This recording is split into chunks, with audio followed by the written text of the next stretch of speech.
గణాధిపతి నమః శ్రీ సరస్వతి నమః భక్తులారా వ్యాసప్రోక్త భాగవత మహాపురాణం చెప్పుకున్నాం. నిన్నటి వరకు 12 స్కందాలు కలిగి భాగవతంలో 6 స్కందాలు పూర్తి చేసాం. సప్తమ స్కందాన్ని 48 భాగాలుగా చెప్పుకున్నాం. ఈరోజున 49వ భాగం చెప్పుకుందాం. చెప్పుకునే ముందు వ్యాసవారిని ప్రార్థన చేసుకుందాం. వ్యాసాయ విష్ణు రూపాయ వ్యాస రూపాయ విష్ణవే నమో వై బ్రహ్మణ జయ వాసిష్ఠాయ నమో నమః. అంజనానందనం వీరం జానకి శోకనాశనం కపీశమక్షద్వార వందే లంకా భయంకరం. మనకు ఈ స్థలం ఇచ్చిన దాత ఆంజనేయ స్వామి ఇలా చెప్పుకుంటానికి ఈ ఏమంటారు ఆయన్ని పాలకుడు, క్షేత్ర పాలకుడు, మహామహుడు. ఆయన్ని ఒకసారి గుర్తు చేసుకుందాం. అలానే ఈరోజు గురు పూర్ణిమ, సమర్థుడు సాయినాథుని కూడా మరొకసారి స్తుతించుకుందాం. సదా లింబ వృక్షస్య మూలాధివాసాత్ సుధాశ్రావణం తిక్తమప్య ప్రియంతం తరుం కల్ప వృక్షాధికం సాధయంతం నమామీశ్వరం సద్గురుం సాయినాథం. ఇట్లు హరుండు దుర అవగాహంబులైన త్రిపురంబుల అభిజున్ముహూర్తమున భస్మంబు చేసి కూల్చిన అమర గరుడ సిద్ధ సాధ్య గంధర్వ యక్ష వల్లభులు వీక్షించి జయ జయ శబ్దంబులు చేయుచు కుసుమ వర్షంబులు వర్షించిరి. పూల వర్షం కురిపించారట అందరూ కూడా. ఎప్పుడైతే ఆ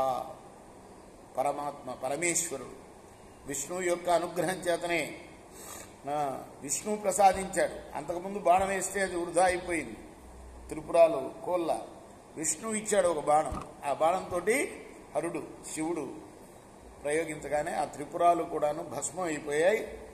ఇటువంటి త్రిపురంబుల అభిజిన్ముహూర్తమున భస్మంబు చేసి కూల్చిన వాళ్ళందరూ కూడా ఎవరెవరు గరుడ సిద్ధ సాధ్య గంధర్వ యక్ష వల్లభులందరూ కూడా చూచి జయ జయ శబ్దాలు చేస్తూ కుసుమ వర్షాలు పూల వర్షం కురిపించారు.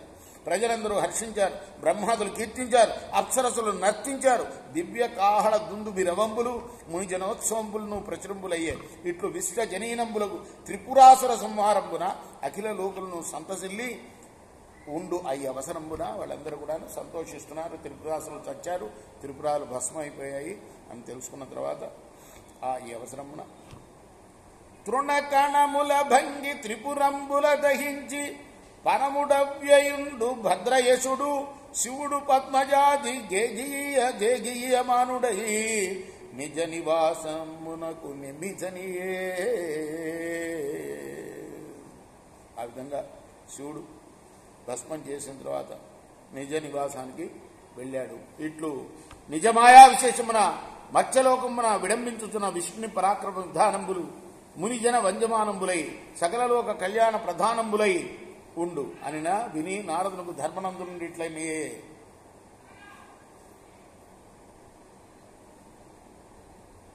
ఇదంతా ఎవరెవరికి చెప్తున్నారు? నారదుడు ధర్మరాజుకి చెప్తున్నాడు అన్నమాట.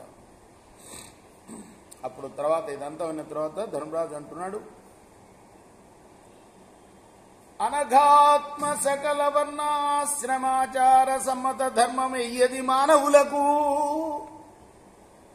అన్ని వర్ణం ఆశ్రమ ధర్మాల్లో సమ్మతం ఏది మానవులకి, ఏమి ఆచరించాలి, వర్ణాశ్రమ ధర్మాలు ఎలా ఆచరించాలి, ఏ ధర్మమున నరుండి విజ్ఞానము భక్తియు ప్రాపించు పద్మజునకు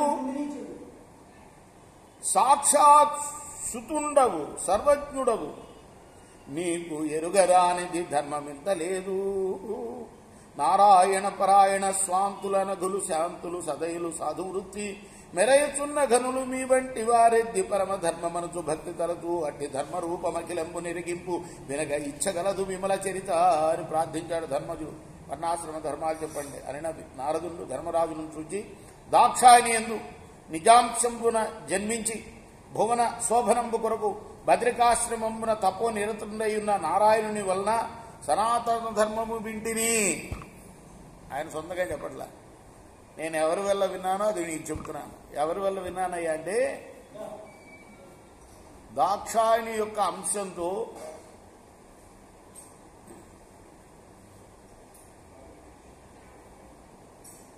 జన్మించిన నారాయణుడి వల్ల సనాతన ధర్మం విన్నాను నేను. అది చెప్పేదా సకల వర్ణంబుల జనులకు సత్యంబును దయయును. చూసారా ఏం చెప్తున్నాడు? సకల వర్ణంబుల జనులకు సత్యంబును దయయును మనోనియమంబును బహిరింద్రియ జయంబును హింసలేమియు బ్రహ్మచర్యంబును అన్ని కులాలకి ఇది వర్తిస్తుంది. అన్ని కులాలకి ఏమి పాటించాలో చెప్తున్నారు.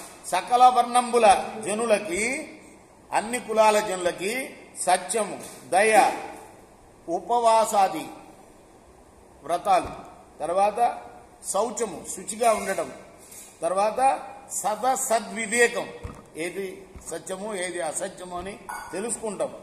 మనోనియమం మనస్సుని నిగ్రహించడం, బహిరేంద్రియ జయం అంటే ఇంద్రియ జితేంద్రియుడు అంటాం కదా, ఇంద్రియాలని జయించడం అంటే వాటిని కంట్రోల్లో పెట్టడం, హింస లేకుండా ఉండటం. బ్రహ్మచర్యం అంటే ఏంటి? ఒకే భార్యతోటి గృహస్థుడైతే ఉండటం, వేరే యువతిని మనసులో కూడా భావించకూడదు చెడుగా, అది బ్రహ్మచర్యం అంటే చెప్పారు భారతంలో. నిన్న మొన్న చదువుకున్నాం భారతంలో. దానంబు, యథోచిత జపంబు, సంతోషంబు, మార్దవం, సమదర్శనం, అందరి పట్ల కూడా ప్రతి జీవి పట్ల సమంగా ఆ జీవిలో కూడా ఆత్మ ఉన్నాడు, పరమాత్మ ఉన్నాడు అని భావించడం, తన తోటి జీవులందరిలో కూడాను భగవంతుడు ఉన్నాడని భావించడం సమదర్శనం.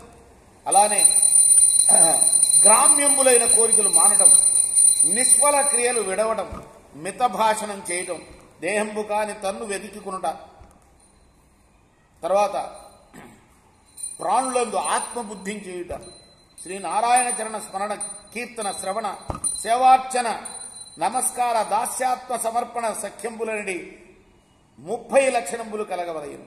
అందు సత్కులాచారుండై మంత్రవంతంబులైన గర్భదానాది సంస్కారములు అవిచ్ఛిన్నంబుగా గలవాడు ద్విజుడు. ద్విజునకు యజన యాజ అధ్యాయ అధ్యాపన దాన ప్రతిగ్రహములను షట్కర్మములు విహితములు. ద్విజుడంటే బ్రాహ్మణుడే కాదు, కోమటి రాజు కూడా 4 కులాల 3 కులాలకి ఇవన్నీ వర్తిస్తాయి. యజ్ఞోపవీత సంస్కారం పొందినవాడు ద్విజుడు అంటాడు. రెండోసారి పుట్టడం, ఇది మెళ్ళో వేయడం అంటే అర్థమైందా? వాడికి ఏమేంటి?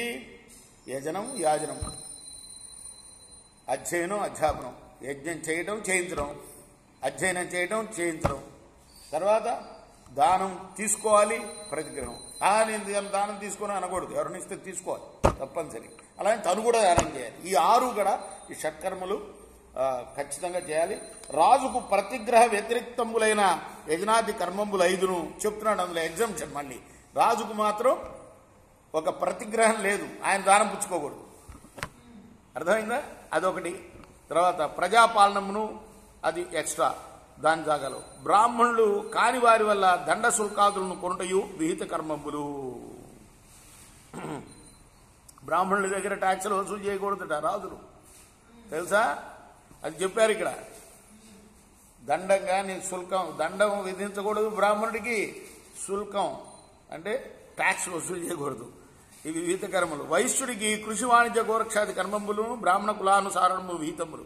బ్రాహ్మణులు ఏవి ఆచరిస్తారో అవన్నీ వయసులో ఆచరించాలి అని చెప్తున్నాడు ఇక్కడ. ఒక్క రాజుకే ఎగ్జంప్షన్. రేపు మనం మిగతా భాగాన్ని 49వ భాగం పూర్తి చేసి 50 భాగంలో చెప్పుకుందాం. కృష్ణార్పణమస్తు. సాయి కృష్ణార్పణమస్తు.